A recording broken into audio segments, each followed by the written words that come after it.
సృష్టిలో అందమైనది ప్రకృతి. అటువంటి ప్రకృతిని, అందమైన ప్రపంచాన్ని చూడలేని అంధుల గురించి ఒక్కసారి ఆలోచించండి.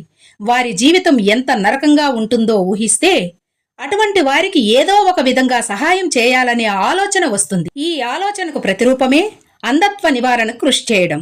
మనం బ్రతిగుండగా దారి చూపిన కళ్ళే చనిపోయాక నశించిపోకూడదు. మన జీవితకాలంలో ఇతరులకు సహాయపడకపోయినా చనిపోయిన తరువాతైనా మన కళ్లను దానం చేయగలిగితే అవి ఇద్దరికి చూపును ఇస్తాయి. మనిషి చనిపోయిన తదుపరి శరీరాన్ని కాల్చడమో పోడ్చడమో చేయడం ద్వారా శరీరంతో పాటు కళ్ళు కూడా నశించిపోతాయి. కాని నేత్రదానం చేసిన వారి కళ్ళు సజీవంగా ఉండిపోతాయి. నేత్రదానం అనేది మహత్కార్యం.